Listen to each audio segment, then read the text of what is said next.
Former SAS types with easy smiles and expensive watches. Rolex. MoonSwatch. Disposable pleasures rather than meaningful pursuits.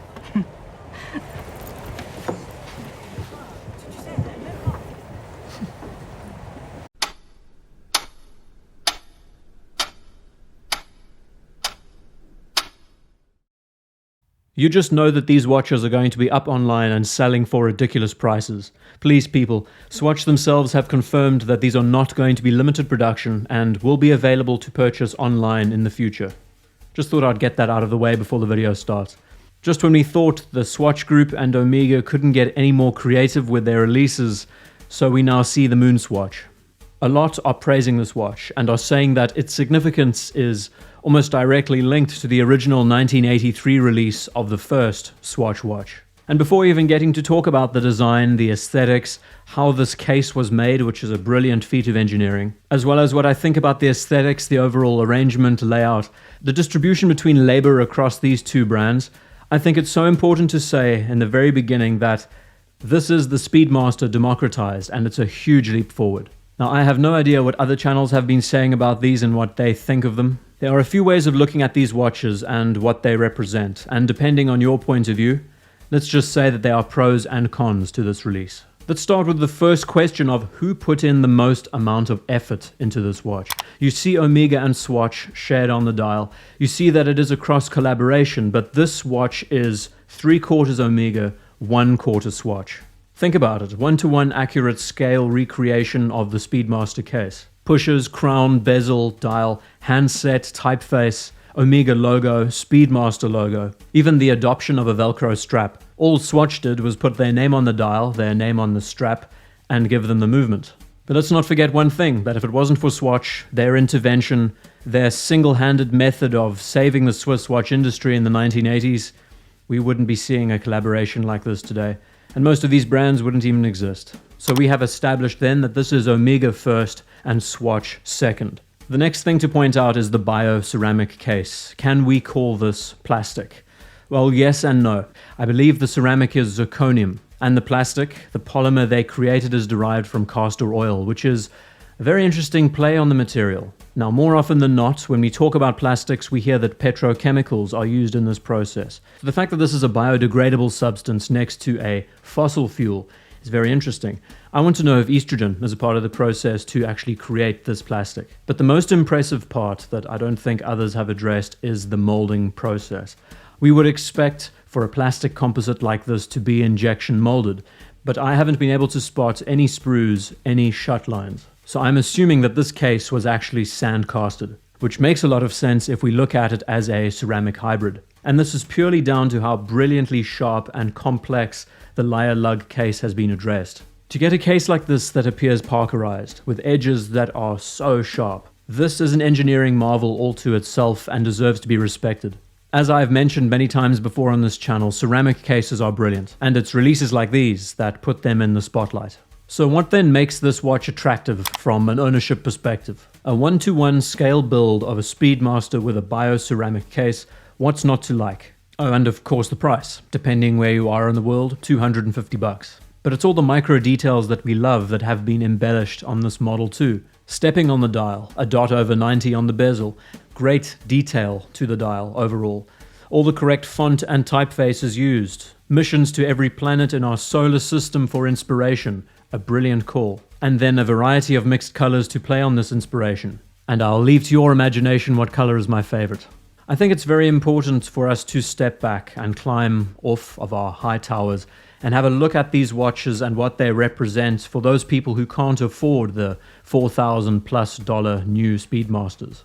Of course, this is coming to you from someone who loves Omega, who loves the build quality, who loves the buyer experience. And when you cross-blend one of the most iconic watch designs of all time in an affordable package now belonging to Swatch, this is undoubtedly going to be a great success, especially for those who cannot afford a top-grade price of a modern Omega. There are a few cons to this area which I hope to address in a moment, but if there's anything you need to take away from this video, it's the fact that so many people in the world today can now own a Speedmaster, are able to experience a watch for $200, 1-to-1 in proportion. And from then, years down the line, they might decide to commit to buying a more expensive Omega. Cut it as thin as you like, I see these MoonSwatches as gateway drugs into the hobby, and that is an amazing thing. Getting a friend or family member into this hobby has never been more accessible than this. Up until this stage, you've noticed that I have been praising this watch, but I also do have a few reservations. Please take this with a pinch of salt, because this is a $250 watch, and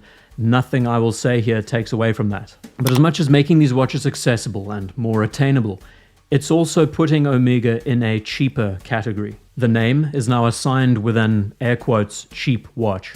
Looking at it from both sides, the watch being more attainable, meaning that in the future, it might be driving many more customers to Omega. They get this sniff and this taste of the watch, and they want to experience more.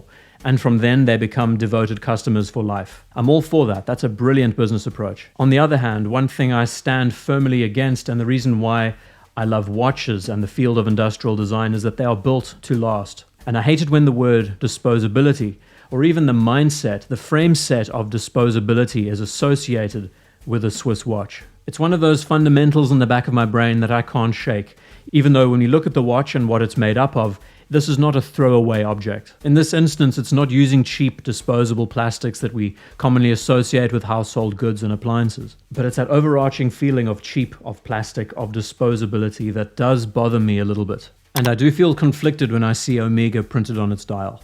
Next to this, when we talk about attraction, not from an ownership perspective, but are these watches in fact attractive in design?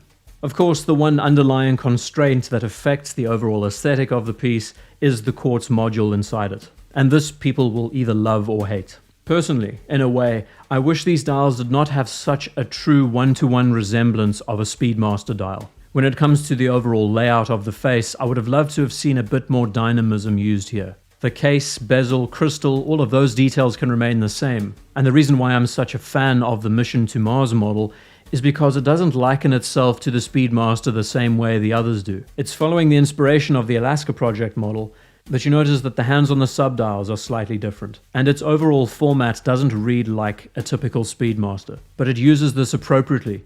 It's not so heavy-handed. I'll hold back on my critiques when we look at the entire range of these models, because some, I think, don't work in the slightest.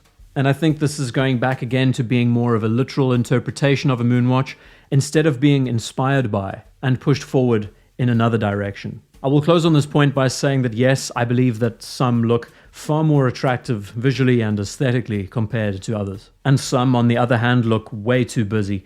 One more time, please bear in mind that these are $250 watches.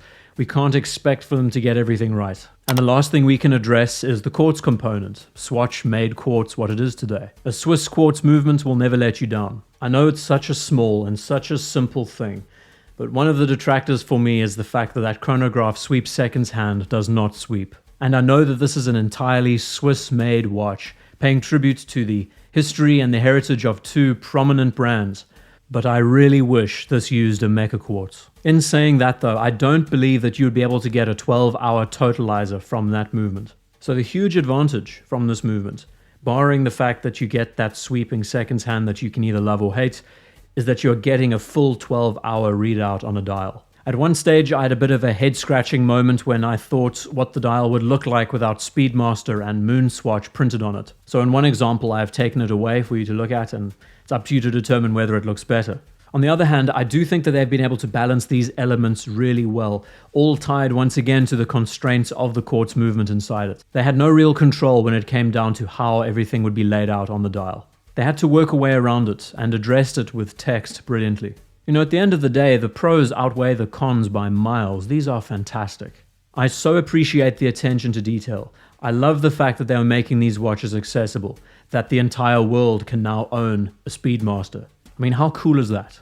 The manufacturing process that has gone into creating this one-to-one flawless bioceramic case, all the minutiae that has gone into the laser etching on the crystal, the detailed elements on the dial that only the Omega Speedmaster enthusiasts would get a kick out of. This is going to be bringing a whole new audience into this hobby, giving them the opportunity to own possibly their first Swiss watch.